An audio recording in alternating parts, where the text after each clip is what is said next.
नमस्कार। कानूनी जानकारी के कार्यक्रम में हमारे साथ एडवोकेट श्रीमान विशाल सेठ जी मौजूद हैं और आज इस कार्यक्रम में आपसे ही कानूनी जानकारी चाहिए और मेरा आपसे निवेदन है कि इस कार्यक्रम में आप कानूनी जानकारी प्रस्तुत करें। धन्यवाद। आज किशोर न्याय यानी कि जुवेनाइल जस्टिस पे हम लोग बात करेंगे जी। और जैसा कि हम जानते हैं कि देश की जो भविष्य है वो युवाओं के हाथ में है, जो हमारे बच्चे पढ़ रहे हैं उनके हाथ में है, तो उनके लिए क्या न्याय है, न्याय प्रणाली क्या है, इस पर आज हम लोग विचार करेंगे। जहाँ तक किशोर न्याय की बात है तो ये बाल संरक्षण एवं उनकी देखभाल का अधिनियम है और 1965 में ही हमारे देश में ये विचार उत्पन्न हुआ कि हम जो किशोर हैं हमारे उनका जो न्याय प्रणाली है या उनका जो न्याय है उसको आम वयस्कों के न्याय की प्रणाली से अलग करें ताकि उनके मन मस्तिष्क पर कोई दुष्प्रभाव न पड़े। और इसलिए 1986 में हमारा ये पहला अधिनियम पारित हुआ। लेकिन समय के साथ साथ में, तकनीकी के साथ साथ में, मानसिक जो उनका विचार थे उसके साथ साथ में 2000 में इसमें बदलाव की आवश्यकता समझी जाने लगी और किशोर न्याय अधिनियम 2000 पारित हुआ जी। साथ में एक केस हुआ था, आपको याद होगा, 16 दिसंबर 2012 को एक निर्भया केस हुआ दिल्ली में और उस केस ने संपूर्ण देश को हिला दिया। और उस केस में ज्यादातर जो वांछित थे या ज्यादातर जो अपराधी थे वो किशोर थे और तब हमारे पूरे देश में ये मांग होने लगी कि किशोर जो न्याय अधिनियम है 2000 उसमें भी बदलाव की आवश्यकता है। और बदलाव कुछ बिंदुओं पर आधारित था। एक तो उनकी उम्र पर आधारित, क्योंकि सबसे पहले जब हमारा 1986 में अधिनियम बना तो उम्र बालिकों की जो मानी गई वो 18 साल से नीचे के बालक जो है वो किशोर माने गए और बालिकाएं 21 साल से नीचे की किशोर मानी गई। लेकिन 2000 में ये 18 साल कर दिया गया बालक और बालिकाओं दोनों के लिए। लेकिन जब 2012 में ये निर्भया कांड हुआ तो ये आवश्यकता समझी जाने लगी कि नहीं भाई, इसको और कम करने की आवश्यकता है। तो किशोर माना गया 7 वर्ष से 16 वर्ष की आयु वर्ग का जो एक बालक है उसको किशोर माने जाने लगे और उसके ऊपर किशोर न्याय जो प्रणाली है वो लागू हुई। क्योंकि 16 से 18 साल के बीच में जो भी एक किशोर है वो वैसे तो उसको वोटिंग का अधिकार नहीं, वो मैच्योर नहीं है, लेकिन उसका जो न्याय किया जाएगा, उसकी जो न्याय की प्रणाली चलेगी वो वयस्कों के जो है अनुसार चलेगी। तो किशोर मतलब आज की डेट में जो किशोर न्याय का संशोधित अधिनियम है 2021 उसमें किशोर मतलब 7 से 16 वर्ष के बीच का बालक और उस किशोर को की जन्मतिथि जो प्रमाणन है वो उसकी या तो उसके हाई स्कूल का सर्टिफिकेट या उसके विद्यालय की जो ट्रांसफर सर्टिफिकेट है, जो स्थानांतरण प्रमाण पत्र है, उसके अभिलेखों के अनुसार उसकी जन्म तिथि मानी जाएगी या फिर अगर ये नहीं है तो उसका जन्म प्रमाण पत्र देखा जाएगा। लेकिन उसकी जो उम्र है जिस दिन अपराध कारित हुआ है उस दिन 16 वर्ष या उससे कम होनी चाहिए और ये प्रूफ करने का जो दायित्व है ये न्यायालय का होता है कि वो उसको किशोर है कि नहीं।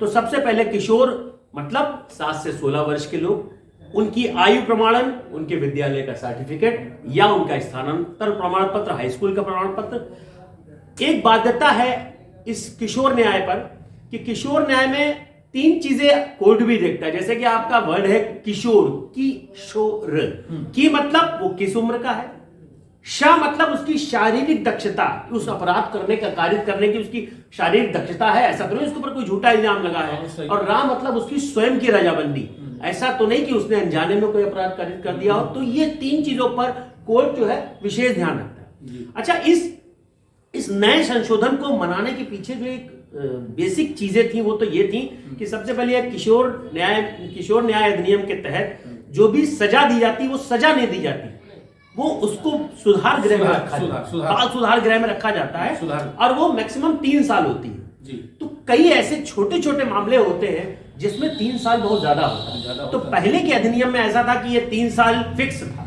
ना इसको हम कम कर सकते थे ना ज्यादा कर सकते थे। तो इसलिए इस नए अधिनियम को लाने की आवश्यकता हुई। दूसरे ये था कि जो एडॉप्टेड थे, जो हम बच्चे जो एडॉप्ट किए जाते थे, तो बाल संरक्षण जो समितियां थी वो निर्देश दे देती थी, वो अधिकार दे देती थी कि आप इसका गोद लें या ना लें, जबकि नए नियम के आधार पर ये अधिकार जिला मजिस्ट्रेट को है। बहुत सही।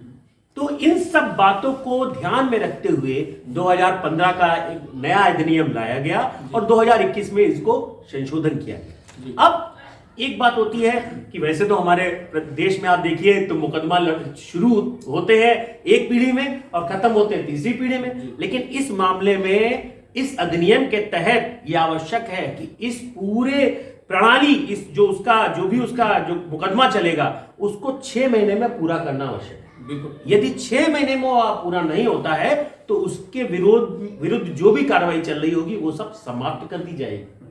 तो इसलिए इसका विचारण 6 महीने के अंदर करना आवश्यक है और साथ में उसको जो भी सुधार गृह में भेजा जाएगा, जितने साल के लिए भी भेजा जाएगा, उसके बाद उसके प्रमाण पत्र, वो जो भी चीजें हैं इस मुकदमे संबंधित, उन सबको नष्ट किया जाता है। वो नष्ट किया इसलिए जाता है क्योंकि अगर उसके जो आने वाला उसका जो भविष्य है उस पर उसका कोई कुप्रभाव ना। हाँ, कुप्रभाव ना पड़े। सही। साथ में इसके विचारण करते समय उसके एक पारिवारिक पूरा डाटा कलेक्ट किया जाता है, पूरी उसकी रिपोर्ट बनाई जाती है। देखिए ऐसा होता है कि जो किशोर है उसका मन जो होता है वो बड़ा चंचल होता है। तो ये देखा जाता है कि उसने ये अपराध किस वजह से किया है। कभी कभी ऐसा होता है पारिवारिक स्थितियां ऐसी होती हैं, माँ बाप में बहुत लड़ाई होती है, पिता शराब पी के आ रहे हैं, माँ को पीट रहे हैं, तो ऐसे में हो सकता है उससे कोई अपराध कारित हो गया हो, या उस बच्चे का बचपन में कोई शोषण हुआ, या आर्थिक तंगी की वजह से, गरीबी की वजह से उसने इस अपराध को कारित किया।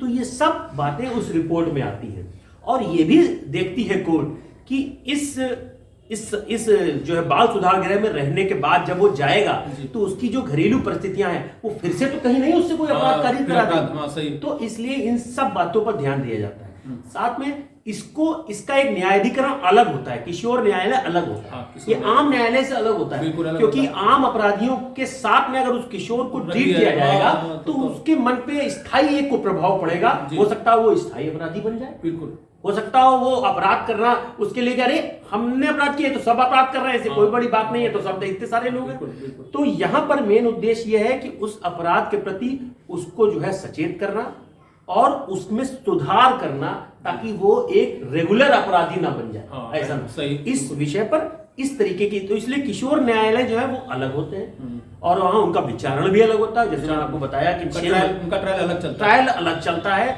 और बाल जो संरक्षण और सुधार जो समितियां हैं, जो केंद्र हैं, वहां उनका मेन उद्देश्य होता है कि उन बालकों को जिन्होंने ऐसा अपराध किया है उनको मुख्य समाज की मुख्य धारा से जोड़े। बिल्कुल। तो उनके अंदर जो कुछ अगर मान लिया उनकी क्वालिटी है तो उसको निखारा जाता है, उनको रोजगार परक कुछ शिक्षा दी जाती है, ठीक है, उनको समाज के उजले जो हमारा जो ऑप्टिमिस्टिक है, आशावादी दृष्टिकोण है, उससे उनको जोड़ने की कोशिश की जाती है ताकि हम उनको एक अच्छे नागरिक के तौर पर आगे प्रस्तुत कर सके। और यही न्याय का मेरे ख्याल से मुख्य उद्देश्य है कि सजा देना हमारा मुख्य उद्देश्य नहीं है। हमारा उद्देश्य है कि सुधारवादी दृष्टिकोण है, चाहे वो उसमें है। तो इस तरीके का किशोर न्याय का ये चला। और मैं तो जो भी अभिभावक हैं, या देखिए हम सब अभिभावक हैं और हम सबके सामने बच्चे हैं और आते हैं, स्कूलों में भी मैं कहता हूं कि किशोर न्याय से संबंधित कार्यशालाएं होनी चाहिए, साथ में हमारी जानकारी होनी चाहिए, साथ में हमारे अभिभावकों को भी इसकी जानकारी होनी चाहिए।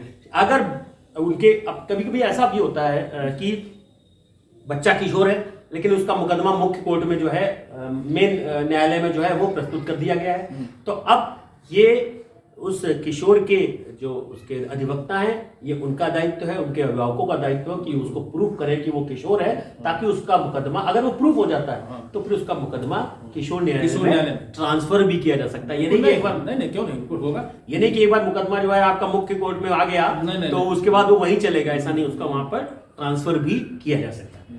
तो ये कुछ छोटी बातें थी अभिभावकों से संबंधित। मैं ये कहना चाहूंगा कि अपने बच्चों पर विशेष ध्यान देने की आवश्यकता है, वो क्या कर रहे हैं। और आजकल एक जो अपराध का सबसे बड़ा जो केंद्र बिंदु है वो है मोबाइल एक ऐसा है जिसपे बच्चे सब कुछ देख रहे हैं।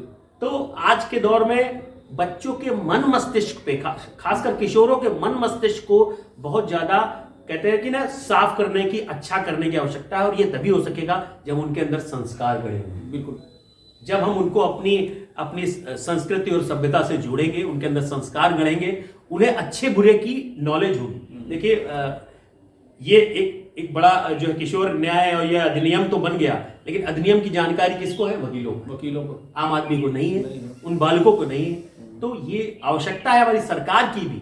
मैं तो आपके इस चैनल के माध्यम से ये सरकार से अपील करता हूं कि इस तरीके के जो भी नॉलेज है वो उनके पाठ्यक्रम में जोड़ी जाए, और इस तरीके की नॉलेज अगर पाठ्यक्रम में जोड़ी जाती है तो उनको पता लगेगा कि ये चीज़ अपराध की श्रेणी में आ रही है, ये चीज़ गैर अपराध की श्रेणी में आ रही है। अगर हम ये करेंगे तो इसके ये हमें कॉन्सिक्वेंसेस भुगतने पड़ेंगे। तो मेरे ख्याल से हम अपराध को भी रोकथाम में लगा सकेंगे, और साथ में हम अपनी न्याय प्रणाली को और इजी भी कर सकेंगे, और इतने सारे जो पेंडिंग केस है उसमें भी कमी आएगी। तो ये एक छोटी सी बात जो आपके चैनल के माध्यम से मुझे लगा कि मुझे कहने की आवश्यकता नहीं। इस कार्यक्रम का भी यही उद्देश्य है कि अधिक से अधिक लोग कानून के विषय में जानकारी उनको मिले। बहुत बहुत धन्यवाद इस कार्यक्रम में आप आए, और भविष्य में भी इस कार्यक्रम में अगर आपकी आवश्यकता पड़ती है तो हम अपना निवेदन आप तक पहुंचाएंगे, और आशा है कि आप इस कार्यक्रम में आते रहेंगे। तो आज का कार्यक्रम मैं यहीं पर विराम कर रहा हूँ। धन्यवाद, नमस्कार।